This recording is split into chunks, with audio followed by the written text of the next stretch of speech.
সুন্দর পিঠা, মজার পিঠা, এত সুন্দর কোষ নরম তুলতুলে পিঠা হয়েছে। আর কেনই হবে না, এটা আমার বড় আপু বানাইছে। এই তো বাবার বাসায় দেখেন চুলার পারে আমার বড় আপু পিঠা বানাচ্ছে, আর সবাই চতুর্পাশে দেখেন বসে বসে পিঠা বানানো দেখতেছে, অনেক রকমের গল্প কথা একসঙ্গে। এটা অনেক আনন্দের মুহূর্ত, সেটাই আপনাদের সঙ্গে একটু তুলে ধরলাম। আমি কিন্তু আমার বাবার বাসায় চলে আসছি। এখানে আসার পরে আমার বড় আপু পিঠা বানাচ্ছে, সেগুলো একটু আপনাদের সঙ্গে শেয়ার করলাম।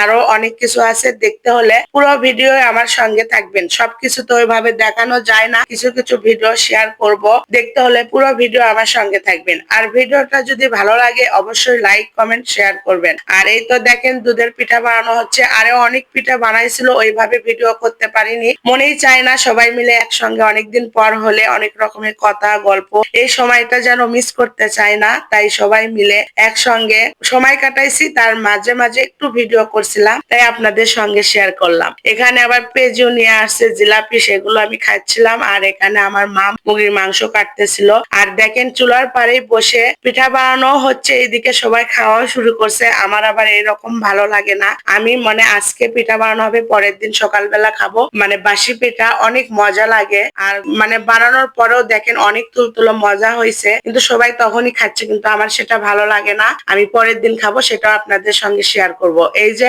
দেখেন পরের দিনে আমি খাইতে বসছিলাম, তাই আপনাদের সঙ্গে একটু শেয়ার করলাম। দেখেন কত সুন্দর তুলতুলো হয়েছে, চামচে তোলাই যাচ্ছিল না, এত নরম আর এত মজার হয়েছিল, কোষ হয়েছে, অনেক মজার। তাই আপনাদেরকে দেখালাম এত মজার পিঠা, দুধের পিঠাটা আমার অনেক পছন্দের, কিন্তু তাই আপনাদেরকে এটাই দেখালাম যে দেখেন কত মজার আর কত সুন্দর হয়েছে। আর এরকম কোষ পিঠা অনেক মজা লাগে এক কথায়। এখন আসি আসল কথায়। হয়তো অনেকে বলতে পারেন যে শীত চলে গেছে, এত শেষে কেন শীতের পিঠা? আসলে সবাই মিলে একসঙ্গে হতেও অনেক সময় লাগে, সবাই মিলে একসঙ্গে আসা দেরি হয়ে গেছে, তাই শীতের শেষে সবাই মিলে একসঙ্গে হয়েছি, তাই সব ধরনের পিঠাই খাইলাম।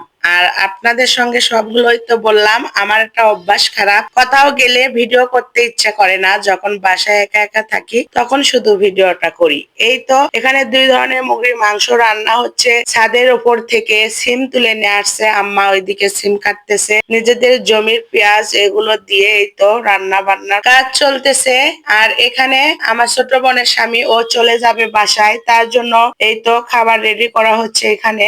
আর তারপরে আমরা সবাই মিলে অনেক আনন্দই করছি, সেগুলো আর ভিডিও করা হয়নি। যেদিন বাসায় চলে আসব, এই তো স্বামীর বাবা আমাকে নেওয়ার জন্য গেছে। তারপরে এখানে রান্না হয়েছে গরুর মাংস, মুরগির মাংস, পোলাও, সালাদ, এগুলো সবাই মিলে একসঙ্গে খাওয়া দাওয়া করে বাসায় রওনা হলাম। আর এই তো সবাই জামাই শ্বশুর মিলে একসঙ্গে খাওয়া দাওয়া, সবাই মিলে একসঙ্গে খাওয়ার মজাটাই কিন্তু আলাদা। আর আপন মানুষের সঙ্গে বসে বসে একসঙ্গে খাওয়া, অনেক ধরনের কথা গল্প, এই মুহূর্তটা যেন অনেক আনন্দের হয়। এই তো আমার বাবাও এখানে সবার সঙ্গে একসঙ্গে খাওয়া দাওয়া করতেছে। এখন আমরা সবাই খাবো, একসঙ্গে খাওয়ার পরে বাসায় চলে আসব। এখানে স্বামী বাবু চেন আটকানো নিয়ে অনেক ব্যস্ত হয়ে গেছে, ও আমার দিকে তাকাচ্ছে না। আর ইরাম বুড়ি এখানে কান্না করতেছে, এটা আমার ছোট বোনের মেয়ে। সবাই মিলে খাওয়া দাওয়া করতেছি, খাওয়া দাওয়ার পরেই চলে যাব। থাকার আর কোনো উপায় নাই, যেহেতু 2 দিন পরে রোজা আছে, রোজার অনেক কাজ আছে বাসায় যায়, ওই জন্য আজকে আর থাকবো না, রাতের বেলায় রওনা দিব।